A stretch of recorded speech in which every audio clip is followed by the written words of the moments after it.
People across Southern California are familiar with the countless housing developments, shopping plazas, and country clubs developed by Ted Gildred. But less well known is the remarkable story of the man behind the name and his lifelong relationship with Latin America. He was very proud of his Latin heritage, and that came up pretty early on in our relationship. His father had grown up all over Latin America, particularly South America. His father eventually came to San Diego, where he met the love of his life. Ted's father had business in Mexico and happened to be in Mexico City, and that's where they were when Ted was born.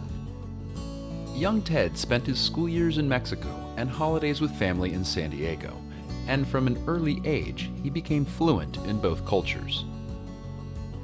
Ted's father worked tirelessly to build stronger relationships between the Americas, and in 1931, he embarked on a goodwill flight from San Diego to Quito, Ecuador.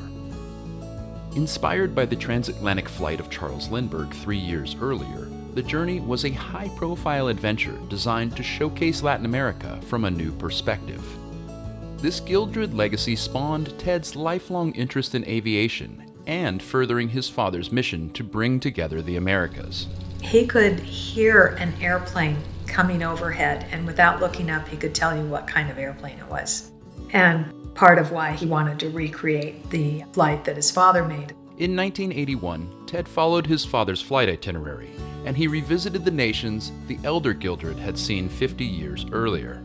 Although the flight began as a goodwill mission, it also coincided with the beginning of the Latin American debt crisis, an event that escalated diplomatic tensions across the Americas. Ted returned from the trip with a renewed sense of purpose to push his father's dream for the Americas into a new political era. The idea came really from my father. I wanted to get involved in international relations. And that, in a sense, gave me the idea of, hey, let's start an Institute of the Americas. Ted developed a singular focus on this vision. His first major gift of $375,000 provided the seed funds to establish UC San Diego's Center for U.S.-Mexican Studies. Gildred soon turned his interest towards creating an institute to serve the interests of the entire Western Hemisphere. Ted ultimately got assist from a very hardworking, influential man in the UC system, Dick Atkinson. Dr. Richard C. Atkinson. He's a former president of the University of California system, former chancellor of UCSD, and one of the brightest guys I've ever met. From 1983 to 1993, the IOA and Gildred funding for 3 endowed chairs of Latin American Studies combined to lay the groundwork for the prestigious School of Global Policy and Strategy. Ted's interest in Latin American diplomacy led to a fortuitous call from the White House in 1986. The Reagan administration asked Ted at one point if he would be the U.S. ambassador to Argentina. Getting the call was probably very much had to do with all the great work Ted had done to get the Institute of the Americas started. I was fortunate enough to spend 2 summers down there when I was at Stanford. I remember going to meetings in Argentina with Paul Volcker, and they're discussing the debt crisis at the breakfast table. As a kid in college, it was mind-blowing and such an amazing memory and experience. Ambassador Ted Gildred was an influential figure in Argentinian history. He was a friend of Argentina and a friend of the democratic institutions of the country. After his time in Argentina, Ted returned to San Diego. He expanded the IOA complex, and the Institute deepened relations with Latin America and its leaders.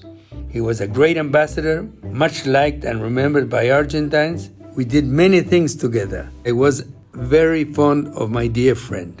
A lot of people saw him as strictly a very serious businessman. The people that knew him really well knew that he had a whole nother side to him. He worked hard and he played hard. He got me into racing, which I never thought I would do. My dad didn't like to talk about himself. He was a pretty humble person. Something I've always said is that if I could accomplish half of the things in my life that my dad was able to accomplish, I would be more successful than anyone I know. Ted was an inspiration to me, my family, and many of us. Through his accomplishments, his passion, his leadership, and commitment to giving back. Celebrating 40 years, the Institute is one of his great accomplishments with an impact throughout the Americas. Ted Gildred nació en México y siempre tuvo un corazón mexicano. Quiso entrañablemente a esa tierra y siempre tuvo dos almas que le permitieron ser un extraordinario diplomático y un hombre comprometido con las Américas. I believe it was important to him to continue to reinvent the efforts of the Institute of the Americas. Ted felt it was important to always be a catalyst of change of where you directed those efforts to where they were the most helpful. Ted Gildred's commitment to diplomacy in the Americas will be remembered for generations to come. And with his passing, the Gildred estate left a transformative legacy gift of $5 million to further the IOA's mission. The funds are designed to adapt the Institute to emerging challenges and develop effective stakeholder engagement.